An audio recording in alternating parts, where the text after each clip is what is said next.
Shepard operations team will clear the launch tower back to mission control. And so there's a great shot there of Rob, our crew member 7, that is with the astronauts, preparing them for those final moments before hatch closes. And I believe he's there with Mike Cox, who's a technician that's been there in West Texas for a dozen years. And we've got a great shot here of the desert and the name of the crew capsule. So that's RSS First Step, reusable spaceship First Step. This crew capsule has flown to space now 11 times. Today marks the 12th flight of RSS First Step. It's the vehicle that we, first launched in 2021 in preparation for our first human flight, and it's the vehicle that, now's flown, well, after today, will be 50 humans to space. So it's really, again, a special moment and a great view of the rocket. Let's hold here while we wait for the capsule communication test with Jake Mills, crew member 7, and our astronaut crew today.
With a comm check.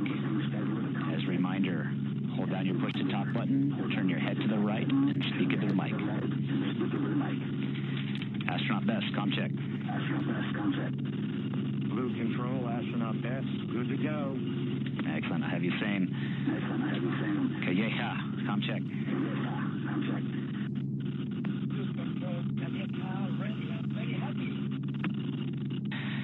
Copy, Astronaut Calleja. Coming in a little quiet. Make sure you speak right into the mic.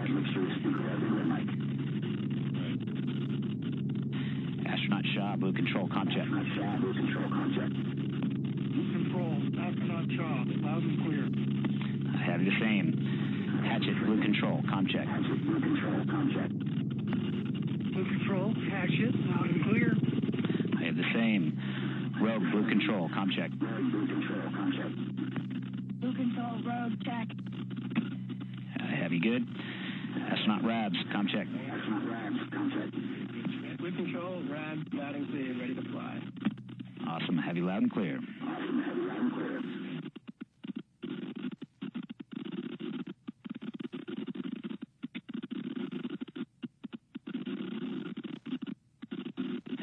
Height first step, we are at T-minus 21 minutes and 30 seconds and counting.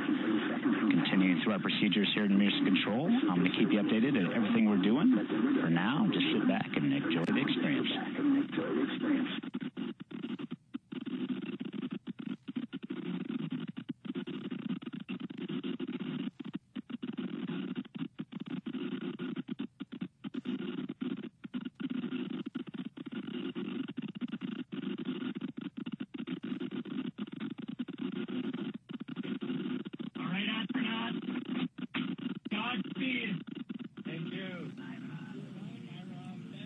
Isabella, we've just heard our astronauts and their creative call signs. We've received confirmation that the communication systems are working in the cabin and everyone's good to go. Great job there by Jake Mills and Rob Frilowski, our crew member 7, that they're going to continue to get the astronauts situated, ready to fly, and accompany them to space. Every crew has a special crew name, and this crew has named themselves a Perfect 10. Well, that makes perfect sense to me, considering the fact that this is, in fact, our 10th human flight. I love it. 10 out of 10. Well, and perfect 10s are so elusive and so hard to accomplish in real life, so we're hoping that that's what this crew does today. If you're just joining us, we're a little over T-minus 20 minutes from New Shepard's 10th human flight. Isabella, how are we feeling? You know, Eddie, I'll say for the benefit of Earth and our viewers at home, I'll refrain from singing, but I'm feeling good. You know, I really do get emotional when it comes time to manifest the astronauts, so when it comes time to launch them to space, I can hardly contain my excitement. I am sure the astronauts feel the same, as well as their wonderful families that are watching close by. Yes, that's exactly right? These astronauts will experience our planet firsthand. And really, we've seen that this experience creates a new outlook for each of them. So we'd like to take a moment to, look back at the story of New Shepard so far.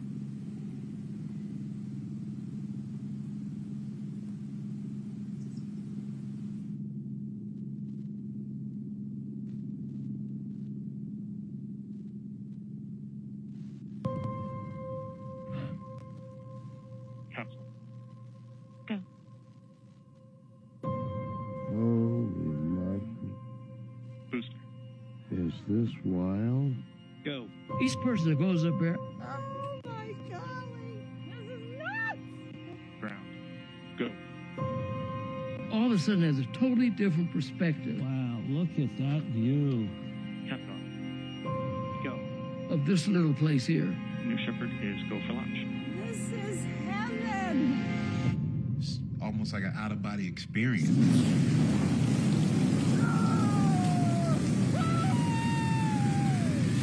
New Shepard has cleared the tower. This is a new era where people like a teacher from North Carolina gets to go to space. Space has always been something I've wanted to do, but it's never been accessible until now.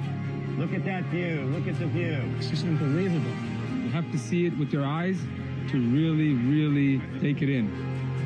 Everybody else should go to space. Look at the Earth. Just look outside. Look at the Earth. We're in space. This is a life-changing experience. Everybody needs to do this. It was absolutely insane. I mean, it's the coolest thing ever. Oh my word. I'm just spinning. That was enlightenment. This is the best experience of my life, by far.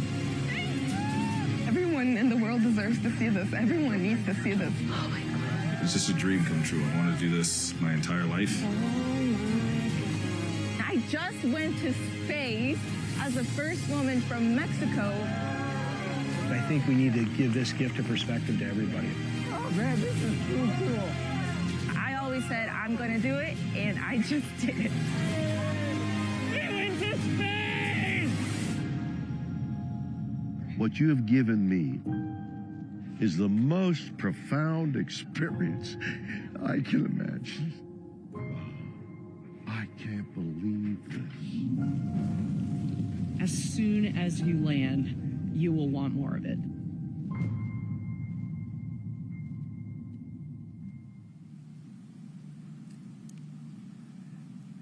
The New Shepard astronaut alumni community putting this experience into words better than any of us ever could. Now, so far we've flown 47 people across 9 human flights. All told, that's just about over 7% of people who have ever flown above the Kármán line, all from West Texas. Following the flight today, that number will increase to 52 people. Isabella, what does New Shepard do for us?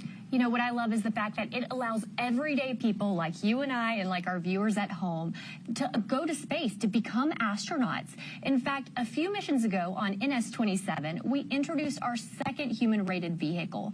It was an uncrewed verification flight for the new rocket. We also flew that same booster on our most recent mission on NS-29, which is a payload flight. Now, that's not the rocket that we're looking at on the pad today, but it will be flying humans very, very soon. We added another vehicle to the fleet simply so that way we could better meet the customer demand. Thank you. And again, amazing example today with New Shepard 10. Wow, what a crew, a perfect 10. Let's go ahead and meet the crew. We're now about T-minus 15 minutes and 30 seconds to NS-30, the 10th human flight of our program. Let's talk about the stars of the show. In seat number 1, we're proud to welcome back Lane Best, the principal and founder of Best Ventures and Advisory. He's led and built some of the world's largest cybersecurity companies, including Palo Alto Networks and Zscaler. Lane is also a trustee at Carnegie Mellon and supports numerous philanthropic interests across health and social issues. He first flew to space on NS-19, and we're so honored to welcome him back today.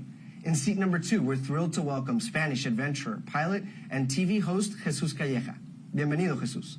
Jesus' adventures have taken him to every corner of the world, including the 7 summits, the North and South Poles, the numerous deserts, active volcanoes, and ancient sinkholes of this earth. Jesus is also a passionate race car driver, and he's participated in numerous international racing competitions, including 4 editions of the Dakar Rally and a 3,400-mile journey from the French Pyrenees to Senegal. One thing we know for sure, Jesus is in for the adventure of his life. We're thrilled to have him on board, and we know there are so many people in Spain cheering him on today. Una cosa que sabemos con certeza, Jesús, usted está a punto de vivir la aventura de su vida. Estamos encantados de tenerlo a bordo. Sabemos que hay muchísima gente en España y por todo el mundo acompañándolo y animándolo hoy. Muchísimas felicidades. Well said, Eddie. In seat number 3, we have founder and entrepreneur Tushar Shah. Tushar is a partner and co-head of research at a hedge fund in New York City. He studied physics as an undergraduate and high-energy experimental particle physics for his PhD. He and his wife have 2 children and are passionate philanthropists focusing on paying it forward and addressing issues related to poverty, health, and education. In seat number 4, we have Dr. Richard Scott. Richard is a founding partner and CEO of Viverma Global, the world's largest reproductive care group with clinics and laboratories in 10 countries. He's also an adjunct professor at Yale University Medical School and the Medical School at University of South Carolina, Greenville. He founded a nonprofit focused on reproductive research, where he also serves as scientific director. Dr. Scott is a passionate pilot, and get this, he and his wife have been married for 45 years and have 4 children. I bet they are so excited to see their dad go to space today, Eddie. No, certainly. And Dr. Scott, we think you're in for one of the most beautiful aerial views possible to experience in your life today. Certainly so. In seat number 5, we have Elaine Hyde. She's an entrepreneur, physicist, and an avid pilot. She's the founder of the Chicago Star, a news and media company, as well as Eastside Enterprises, a research and development company focused on AI-assisted media products. Fun fact, Elaine was born in Singapore and grew up in Australia. Space has been captivating her imagination since she was a child, like many of us watching today. During college, she studied business and physics with the goal of inventing experiments to be conducted in space. What an absolute honor it is to help fulfill her lifelong dream today of reaching the stars.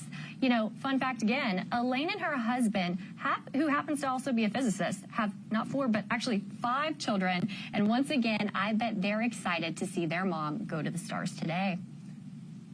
What a great roundup of the crew today. We've got physicists, we've got partners, spouses, parents, pilots, entrepreneurs, philanthropists. It really is a credit to your team, Isabella, the Astronaut Experience team that has focused on getting us such a diverse slate of humans for New Shepard to fly. You know, it takes a village, Eddie, but I will say with our mission and vision being to have millions of people living and working in space, it's something that it's extremely important that we ensure that the population in space is representative of the population here on Earth. Perfect. Yeah, you know, a great vision. Oh, and there we have the gantry being retracted a little bit from the crew capsule. Sorry, I just wanted to call that out as it was happening. We're at T-minus 11 minutes and 30 seconds. New Shepard is on the pad and awaiting launch. If you're just joining us, this is the 30th flight for the New Shepard program and our 10th human flight. Now, today, our nonprofit, Club for the Future, is sending postcards to space and back on New Shepard from space enthusiasts and partners from all over the world, including Pololo Elementary School in Hawaii, Seattle Children's Hospital, and the Space for Art Foundation.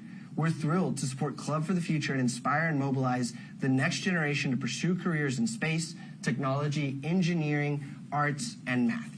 Now, like we've done on past mission, today's astronaut crew, a perfect 10, made their own postcards to fly to space.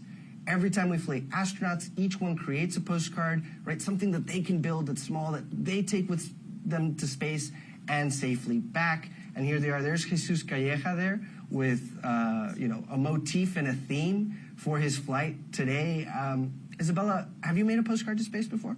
I certainly have. I made my first postcard to space back in January of 2022. I had not yet joined Team Blue, but I was so inspired. In fact, I had my mom and dad right there with me. We signed a beautiful letter that we sent to the stars, and wouldn't you know it, that just 1 week ago, my dad sent me a picture of the postcard that's now been stamped, certifying that it went to the stars, it's been in space, and I cannot wait to get my postcard framed. What an inspiring story, right? To have filled out the postcard before you started your career at Blue, now to be here doing phenomenal work with the Astronaut Experience team, and then receive that postcard back. That's a very special story. It really brings it full circle, having been just 1 week ago and now being here at the desk with you, Eddie. Now, before we wrap up this topic on postcards, I do notice we've entered a hold at the T-minus 10 minutes.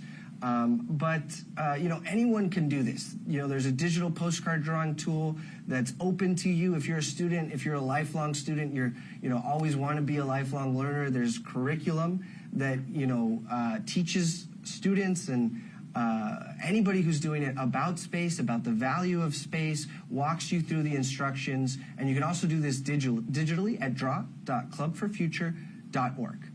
With T-minus 10 minutes and a little bit of a minute into the hold, let's go ahead and toss it to the New Shepard rocket at the launch pad as we wait for further direction from Mission Control.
Thank you for joining us. This is NS-30, the 10th human flight of New Shepard. We are at T-minus 10 minutes, and we are in a brief hold awaiting direction from Mission Control. While we have some time, Isabella, I'd love to talk about the vehicles that are carrying our astronauts today. The capsule we talked a little bit about carries the name RSS First Step right above the hatch. Let's break that down a bit. RSS means reusable spaceship. The capsule in today's flight has already flown to space not once, not twice, but actually 11 times. This is the same capsule that so far has flown each and every one of our human flights. It's a reusable vehicle, and that's really the vision here of all of our hardware at Blue Origin, reusability. We, in fact, focus this at the center of our design to ensure that these can be flown to space 25 times each. So really, this is just getting started here. Well, and the propulsion module, the booster that RSS First Step sits on top of is Teal 4. Teal 4 has flown to space itself 12 times, and today will mark the 13th flight. So again, these are the vehicles that are proving out operational reusability. And part of that is that 99% of New Shepard's dry mass is reused. Everything from, like we talked about already, the crew capsule and the booster, but the engines, the parachutes, it's all used, on back-to-back-to-back flights. Well said, Eddie. Reusability is absolutely pivotal for us. It's so important at Blue because not only does it help reduce the cost of space travel, it also significantly reduces waste. And, we're continuing to develop New Shepard as a program. So that being said, with next generations of vehicles, essentially, that we're building, and we're doing that in our factory in Kent. So this is going to help to improve the cadence, ensure that we're able to improve the life of the vehicle. A lot of really great work is being done to ensure that we're going to be able to fly more people to space more frequently. Well, and, with this flight and the flight from a few weeks ago, we've got now a fleet of vehicles, meaning multiple boosters, multiple capsules, and that's going to help us increase New Shepard's cadence this year. All right, as you can see, we're still at T-minus 10 minutes. The hold is entering its 6th minute. We're going to go check in with Mission Control, and we'll be right back. Leg 1 outlet PT has risen.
Welcome back to NS-30, 10th human flight. We're at T-minus 10 minutes, and we're in a bit of a hold. Isabella, while we have some time, it's just a special opportunity that we have you as part of the customer experience team. We talked about it just right now. There's a new fleet of vehicles to meet new customer demand. Isabella, what's the process like to get on the customer manifest? Eddie, honestly, it's as simple as going online and filling out that form. You're going to be contacted by one of our team members, and we'll walk you through the process and the path to get to our beautiful, beautiful manifest and how you would be able to walk on board just like you saw our astronauts do and ingress into that capsule. I'll walk you through the timeline, the pricing, the availability, what that looks like, and we can really help set the stage of expectations for the entire astronaut experience. One of our leadership principles at Blue Origin is customer focus, right? And being obsessed with the customer experience. I think it's great that you get to talk to our customers. What do you hear from them? Why are they interested in flying on New Shepard? And that's one of my favorite things to ask when we are talking with prospective astronauts. What's your why? Typically, you know, we're going to hear things in terms of perhaps they are a first of nation. They establish and want to be essentially, again, representing their home country. Otherwise, it's perhaps that they always wanted to be an astronaut and they weren't able to go traditional programs such as NASA. It could be something as simple as they didn't have 20/20 vision. And these are things that no longer restrict you from being able to soar to the stars. It's also something to where they're able to inspire that next generation.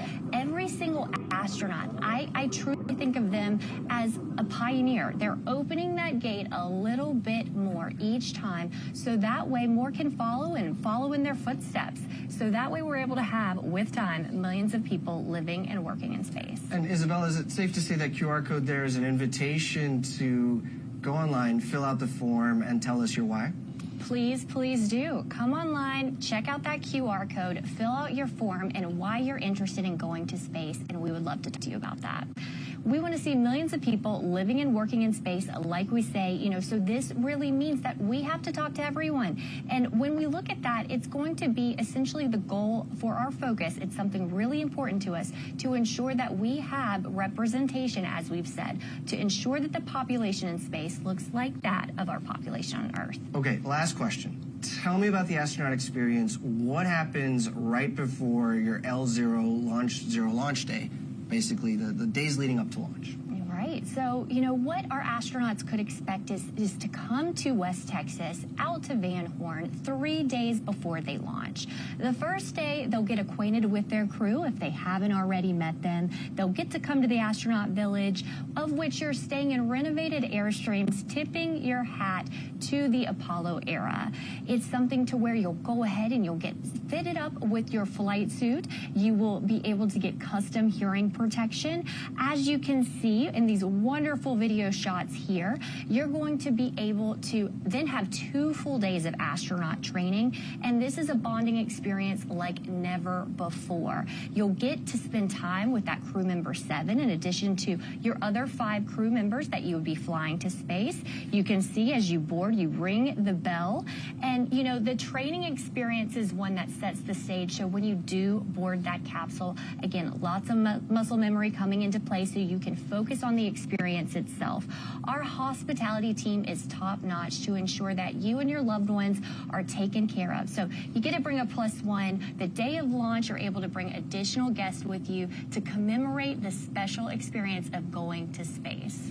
Well, and this is such special footage we have of the days leading up to launch, right? For example, the astronaut crew is in the vehicle processing facility, what we call the barn, and they're learning from the crew member 7 expertise every, you know, nuance about the vehicle, about, you know, even right there when they're looking at our coat of arms, the symbology behind what everything means, what our motto is, and everything that's gone into thinking about Blue Origin. Look at that wonderful handstand by future astronaut Elaine. That's just, I mean, that's the level of excitement in the time leading up to launch. The energy is just honestly incomparable. You know, it's something that we want people of all walks of life and all backgrounds. So that being said, you know, whether you are a gymnast like it looks to be Elaine Hyde is, or you're an artist, we want these different types of, you know, backgrounds to be going to space. So that way, you know, when they experience the overview effect. That's something I really love to lean into when we talk about the astronaut experience, because, you know, a lot of folks, they plan to go to the stars, but they weren't impacted, or they weren't prepared for the impact, if you will, that the overview effect can have. Being able to go up, look down at our beautiful blue marble, again, just for those that might not know, the blue marble, again, what we refer to as Blue Origin, our beautiful blue planet, that is where we get our name from. So when it comes to that, the overview effect actually can help almost rewire your mindset, how you perceive yourself, how you perceive your purpose, and how you perceive overall, you know, timeline of what you want to do with your life and how can it impact when you return to Earth after becoming an astronaut on New Shepard. Wow, what a great reflection, Isabella. Thank you. So I could watch this B-roll footage all day long. So let's actually return to the launch site where we have this crew on board of RSS First Step, a Perfect 10, getting ready for NS-30, 10th human flight. Now, this hold has allowed the team to do a few final vehicle checks. We expect it to clear shortly, so let's return to the pad, enjoy views of the crew while we get ready for terminal count. Well, sorry, first go, no go poll will be coming up next.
Welcome back, everyone. We're at T-minus 10 minutes for NS-30 that has entered a hold to complete the final booster configuration for flight. We have a new T0 forthcoming from Mission Control. Now, that means that the hold will clear momentarily, and after that, we will be ready to do the go, no-go poll at around T-minus 9 minutes. So let's wait for that while we continue to enjoy views of our New Shepard rocket at Launch Site 1.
Welcome back, everyone. The hold is cleared. We're at a little under T-minus 10 minutes, and I'm hearing from Mission Control that they're about ready to do the no-go pull for launch. Let's listen in.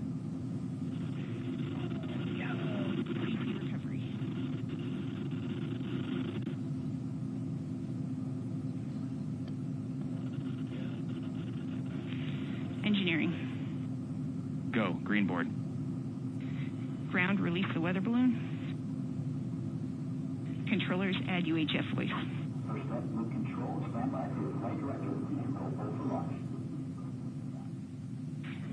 This is the flight director on channel 1 with the go pole for terminal count and launch. Capsule. Go. Booster. Go. Ground. Go. Safety. Go. Capcom. Go. Engineering. Go. This is the flight director. New Shepard is go for launch. Booster, commence terminal count. Wilco. Controllers, drop UHF All right, voice. you guys, that poll, I love to hear it. It's always a thrill, goosebumps every time. You know, it really is the final waypoint to get us clear for takeoff today. Game on, Isabella, and that was voice of Flight Director Michelle Christensen, who used to test BE-4 engines, and now she's running the whole show there in Mission Control. I mean, I'm ready. Are you ready? Let's get her up there. Let's light this candle. All right. Thanks for joining us. We're at T-minus 8 minutes until liftoff. Let's take a moment and talk about the flight profile of New Shepard. So New Shepard is a suborbital flight, and it's a fantastic way to be able to experience space because it is so accessible. It's a simple parabolic flight, so that means we're going to go straight up and straight back down when we're talking about that flight path, and it spans about 15 minutes total. Right. The New Shepard rocket has developed a vertical takeoff, vertical landing architecture, and we want to dive in a little deeper on today's flight profile so you know what to look for. 7, 6. New Shepard's mission begins when the countdown clock reaches 0. 2, 1. 0. At this point, the engine will start and the rocket will lift off of the pad. It will continue under the boost phase for about 2.5 minutes until main engine cutoff. 20 seconds later, the crew capsule will separate from the booster and the astronauts will unharness and enjoy 0G. The crew capsule will continue past the Kármán line to an ultimate apogee of 350,000 feet, or 100 kilometers.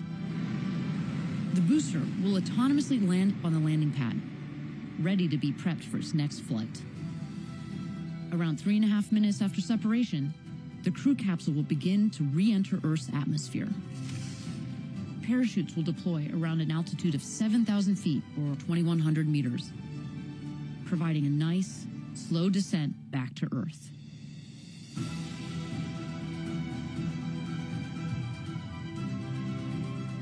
After landing, astronauts exit the capsule and are greeted by the Blue Origin ground crew, family, and friends to celebrate and reflect on their flight. New Shepard, an adventure unlike anything on Earth.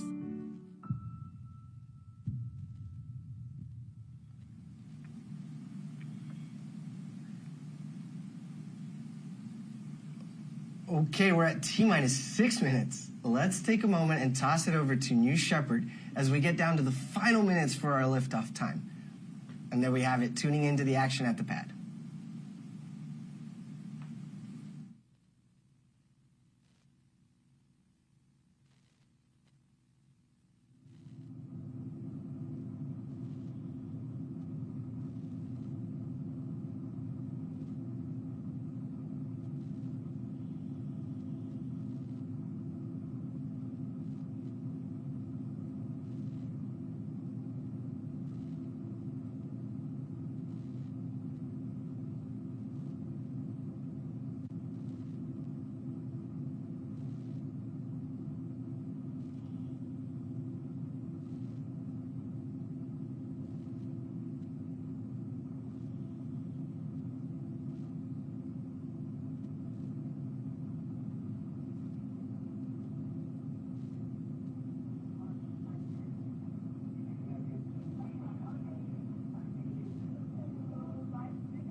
Welcome back, everyone. We're at T-minus 4 minutes and counting as New Shepard awaits liftoff.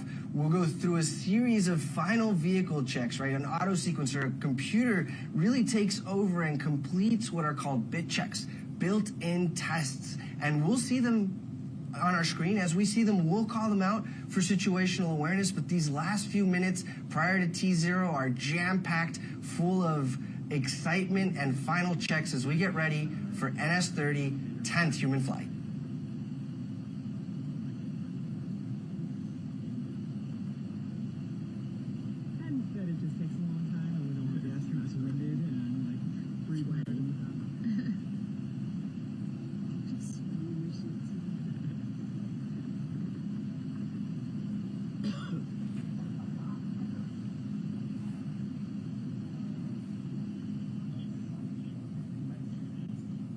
Now, right before we get into bit checks, you're hearing audio from guests that are watching nearby, almost as close as you can be to the New Shepard rocket. So if we've got some good reactions, we'll plan on sharing those with you all as we do takeoff.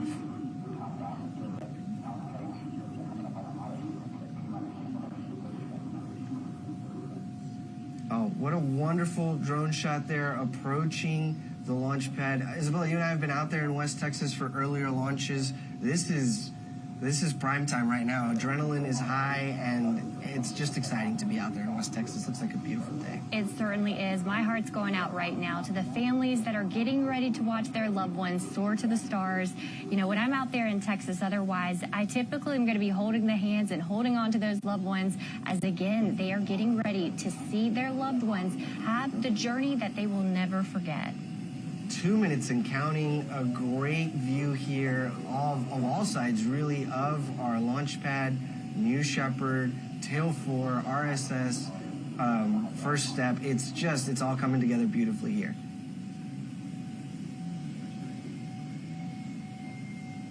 Such a great backdrop for when one's going to go to space. We love to see those beautiful mountains in the background.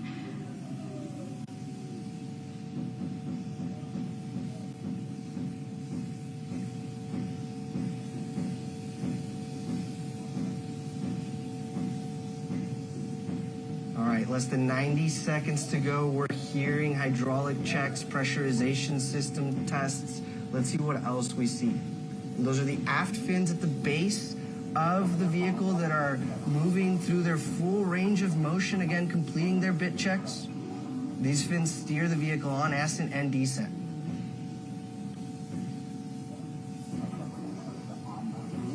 "60 seconds.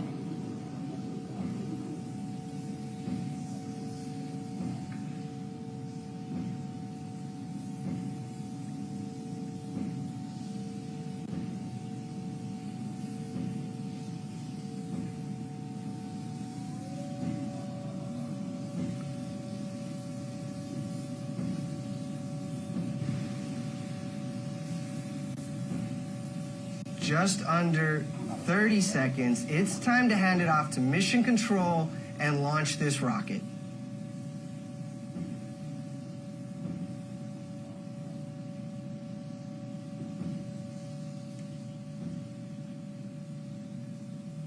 T-minus 10. Go to proceed. 9, 8, 7, 6, 5, 4. Command engine start. 2, 1. Ignition.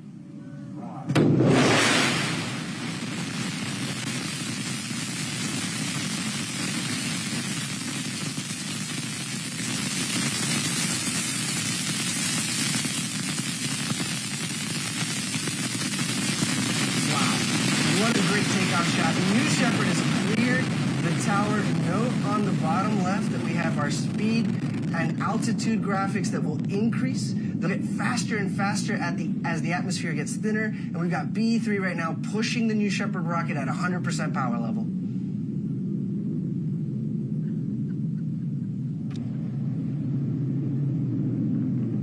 How exciting about 3G our astronauts would be experiencing as they are ascending into space.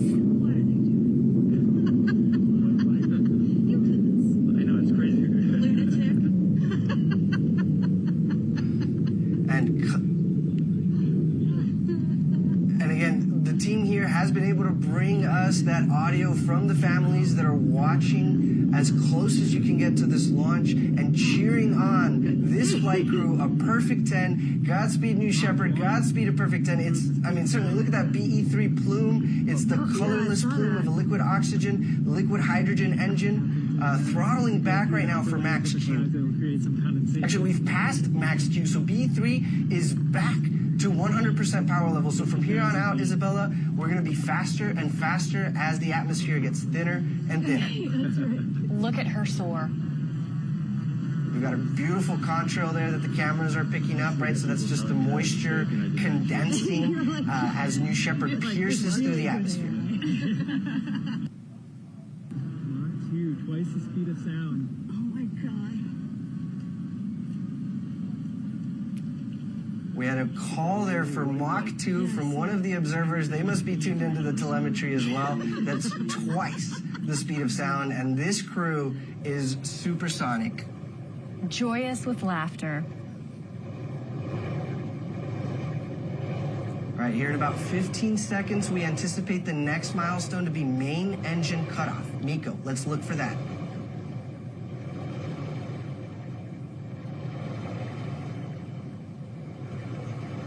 There we have it. Nico, in short succession here, will be vehicle separation, and then our astronauts will get to experience zero-G prior to capsule apogee.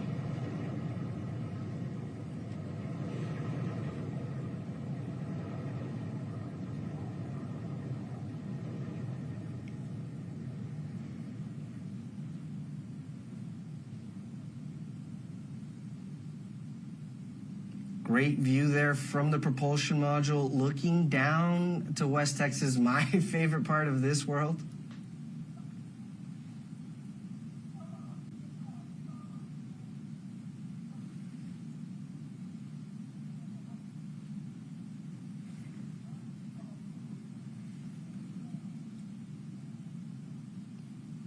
The zero-G indicator is flashing. We are getting very close to apogee there. You'll see the velocity meter hit 0. I can only imagine what our astronauts are feeling right now. They have made it to what they came for today. They are in space, floating at zero-G. Oh, and enjoying these views, right? From some of the largest windows to have ever flown in space. We hear their reflections on the way back, but I can't imagine what they're seeing. To the loved ones on the ground, wave hello. Your loved ones are in space.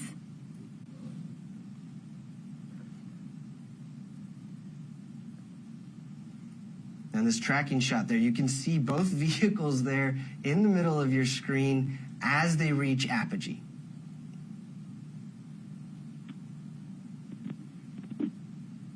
Okay, we have apogee. We're on the way back down. We're beyond the Kármán line. What an exciting mission for a perfect 10.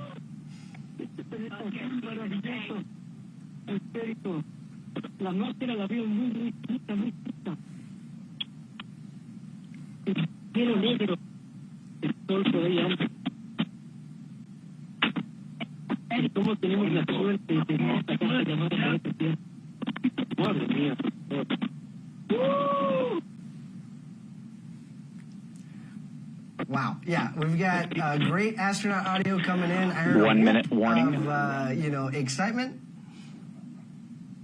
And the 1 minute warning of microgravity so that the astronauts have full situational awareness of how much longer they've got in microgravity.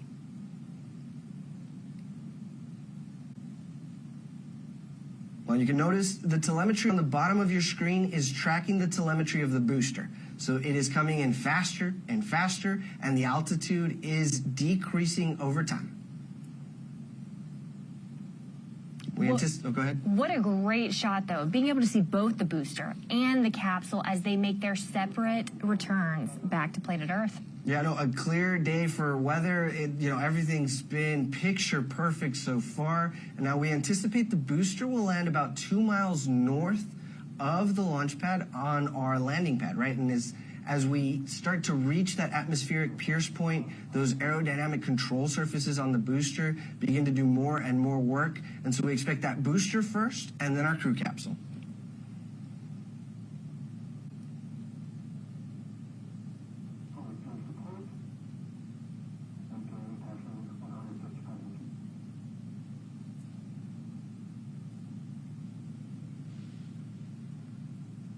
Just a great shot there about how the booster was getting faster or more quickly relative to the gumdrop-shaped crew capsule.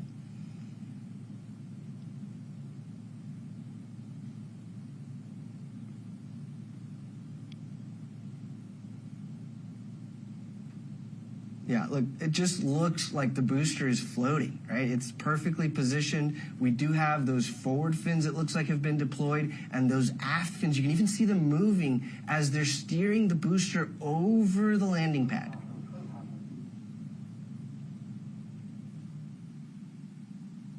Coming up, we'll see the drag brakes deploy. Oh, there they are. Wow. Look at those deploying, and this cuts the speed of the booster in half.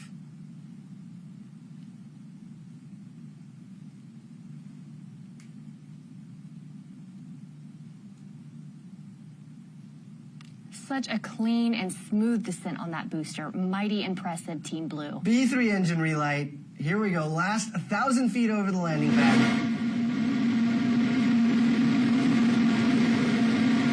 And a great drone shot with Guadalupe Peak in the background.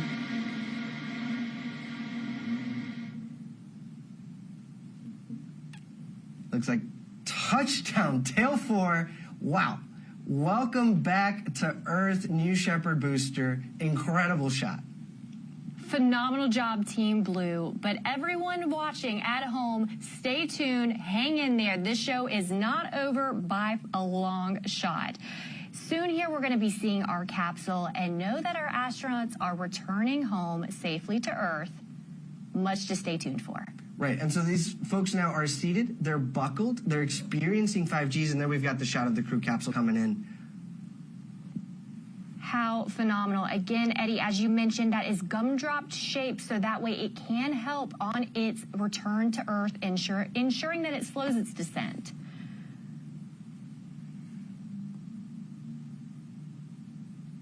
Now, while the parachutes are essential to providing... Sorry to interrupt. Those are the drogues. Those drogue chutes will pull the main parachutes out here shortly. Sorry about that. Go ahead, Isabella. No, we want to see those drogues come out because shortly here, we are anticipating our wonderful parachutes. Here they are now.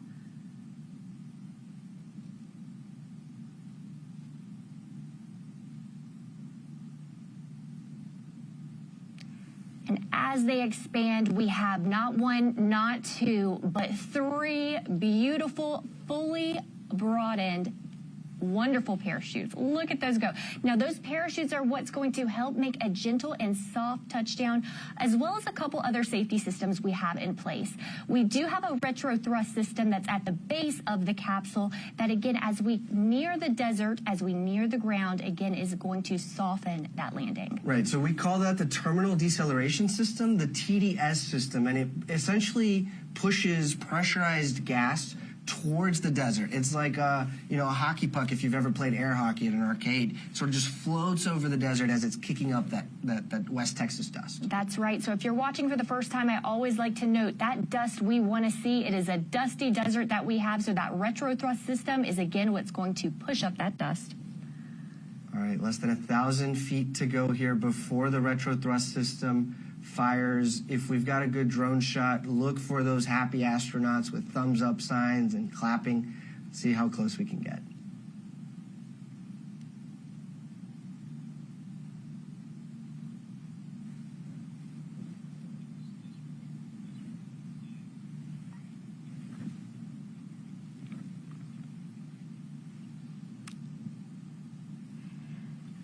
And touchdown! Welcome back, astronauts. I mean, perfect 10. Should we say that? I'd say 10 out of 10 for our astronauts and for the whole program here at Blue Origin. I mean, it's always incredible to see a great and easy touchdown for our New Shepard crew capsule. Now, our crew capsule recovery team is currently driving out in a convoy to meet the astronauts. They're going to safe the capsule and get ready to open the hatch. I am just thrilled for our astronauts, and I know that they certainly are, and it's setting in right now as they have just freshly returned to Earth and our newly minted astronauts. That's 5 of those, and Lane having been minted a second time. Yeah, look, you still have that West Texas dust sort of lingering there from the retro firing system. The crew capsule comes back in a passive state, and so the team knows ahead of time more than likely where in the West Texas desert the capsule will land. Actually, from the drone shot we have there, we're pretty close to the road. So we'll anticipate that recovery team coming in on the road there to safe the capsule. They'll be led by crew member 7, and then they'll, greet their family members and just celebrate that they've been to space. That's right.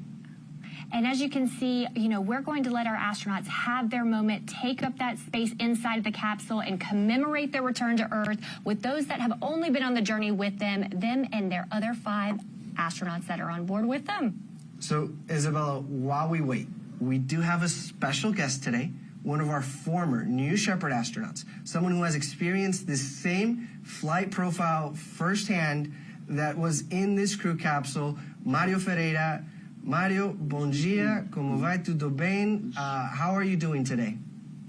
I'm doing fine. Can you hear me good? Good afternoon. Congratulations. Yes, Mario, I've got you loud and clear. Yeah, go ahead. Congratulations to the new arrived team, especially to Jesus, our friend here from Spain that I was very happy to meet before he went into this space trip. And I just can feel how excited he is right now after this intensive and fantastic 10 minutes.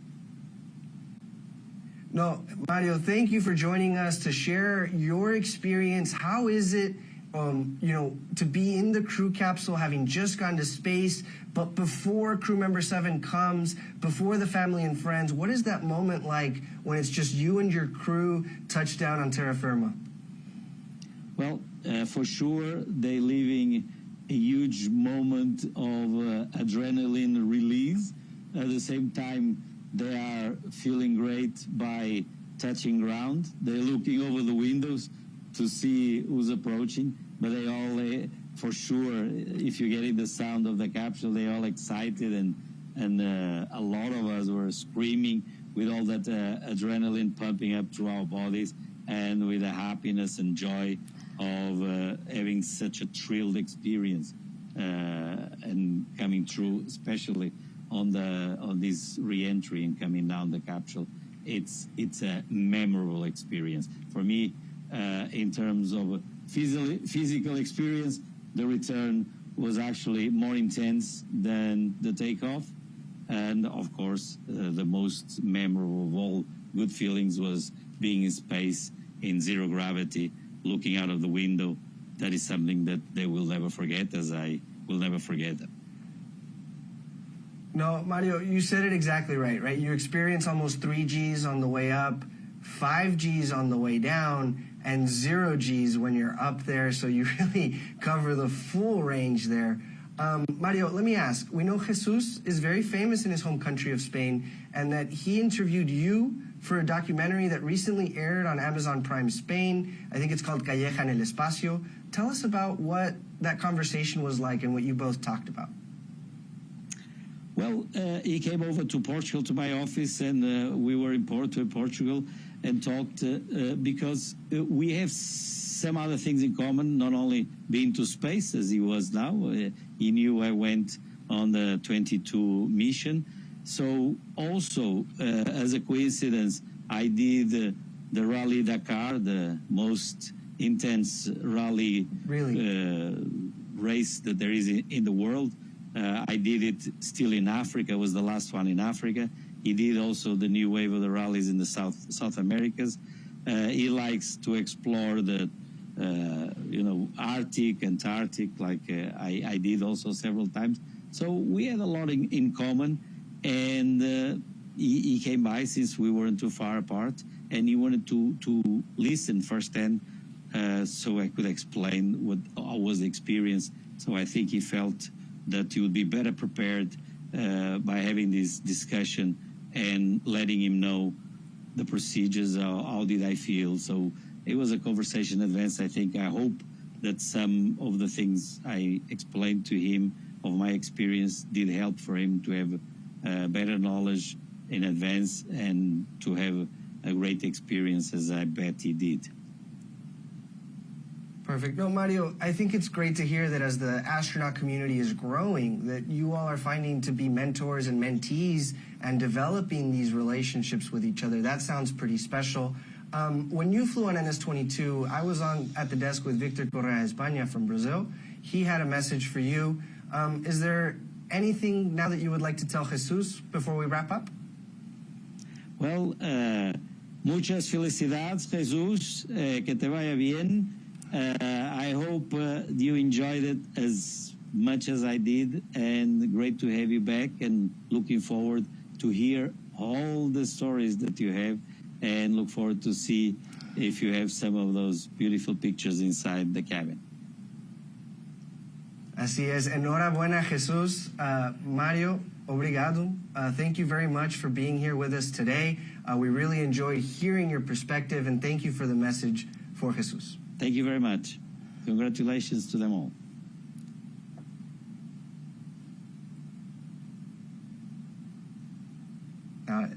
Isabella, just to hear back from someone who's done it firsthand and is sharing their experience with them, what are your thoughts? Honestly, I love getting the feedback from our alumni. It's something to where I love to ask every single one of our flown astronauts, what do you wish you would have known before? What do you want passed down to the next generation of Blue Origin astronauts? And, these feelings are so raw that we're getting ready to see as our astronauts are going to egress from that wonderful capsule. Well, and let's return to the action out in West Texas. We've got some shots here of that recovery team. It looks like they've approached the crew capsule. So there's a few key sort of events here. They're moving the parachutes out of the way so that they're not a trip hazard. They're electrostatically discharging the crew capsule, performing any final venting maneuvers, and generally making it a safe space to have a celebration that we're going to see here live.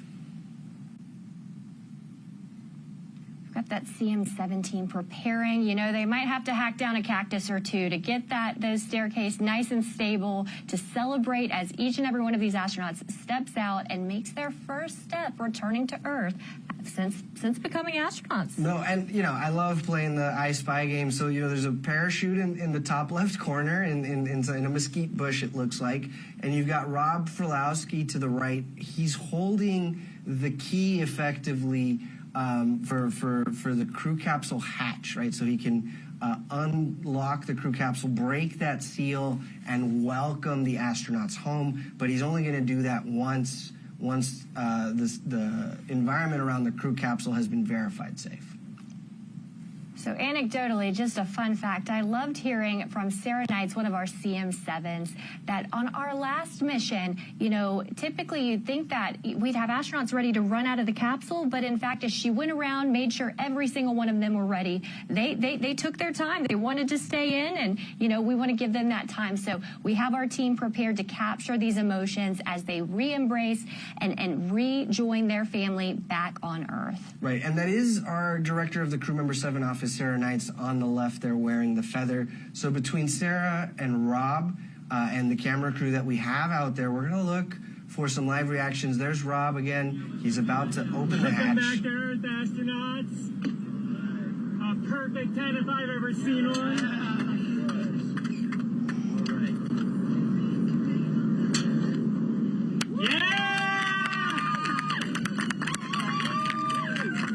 Returning astronaut Lane Bess. 10 out of 10. Thumbs up.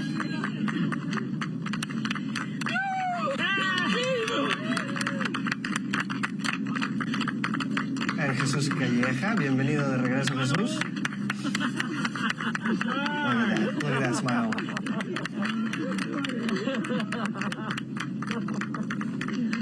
And that's astronaut shot.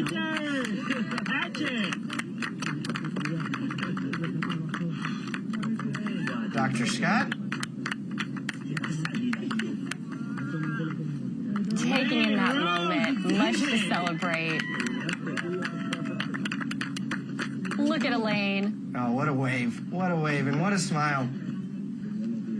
I love to see it. and our 6th astronaut celebrating his return to Earth. Wow, what a moment. And so now that the area around the crew capsule has been verified safe, these astronauts have egressed from the capsule. We see some hugs, shows of affection, return, and just pride and emotion, as you were saying. This is difficult for me now to explain because it's incredible, it's so marvelous. The heart is beautiful, yes. And the atmosphere is very one small line, and it's my small dream. I cry. Absolutely. Very emotional. Difficult for me to explain. Sorry, everybody, but it's very special. Congratulations. Thank you. For these guys, the spin of the atmosphere, it sounds like, has got him feeling all sorts of emotions. It's fantastic. This being at home, the hair is very important protection. See you. How was your experience? Congratulations.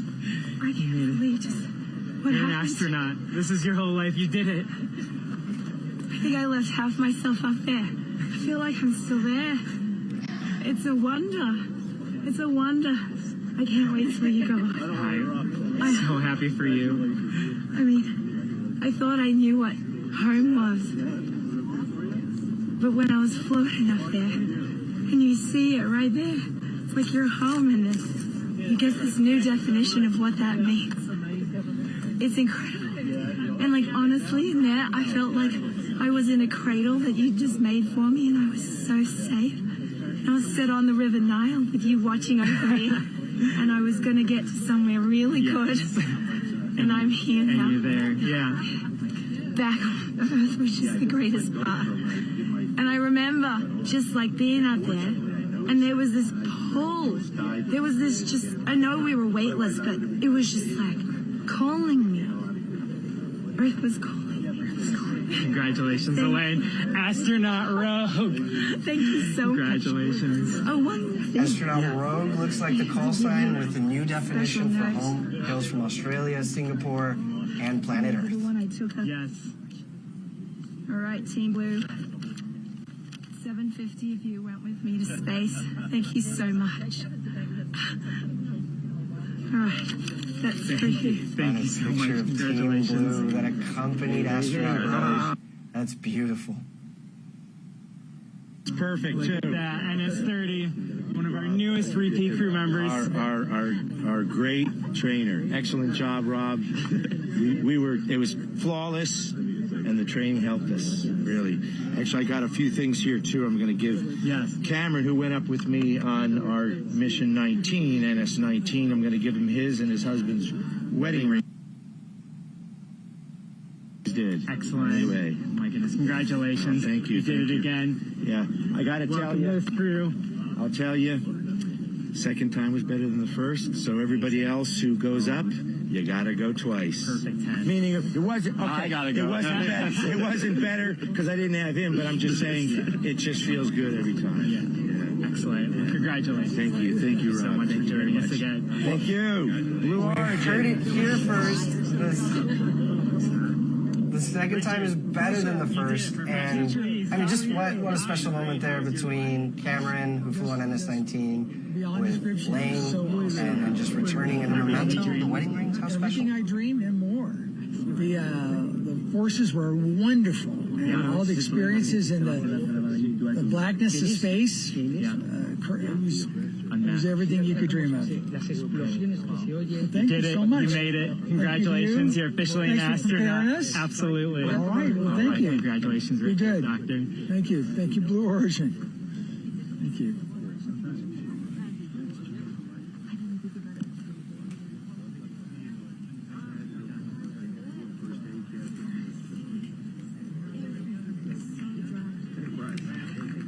Simply phenomenal. I love to see our astronauts that have gone to the stars and chosen to bring others with them, so that way their impact and their reach could go all the further.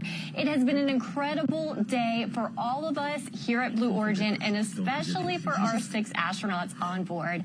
I've got to say it for the behalf of Blue, honestly, it was an honor to fly you to space today. And, you know, you heard it from our astronauts first. I love to say it. You don't have to sell seats to space because truly it's one that you want to go back when you've gone for yourself. But I've got to tell you, if you would like to follow in the pioneering footsteps of these astronauts and purchase your seat to space, please visit BlueOrigin.com and click that big button that says Fly to Space. Your journey to visit the Kármán line is closer than you think.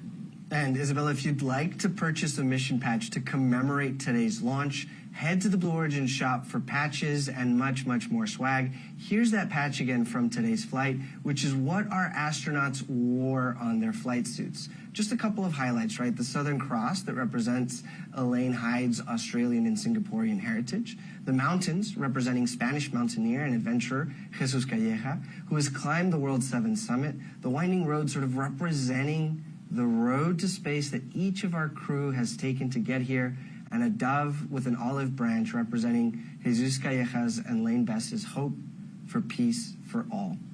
My name is Eddie. For Isabella, for everybody here at Blue Origin who call, planet Earth home, thank you for joining us. Until our next launch, Gurdaram Farasiter.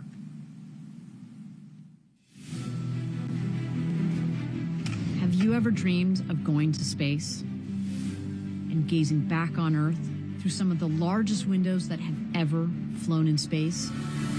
We certainly have. T-minus 10, 9. A once-in-a-lifetime journey is closer than you think. It's your time to join the new generation of astronauts.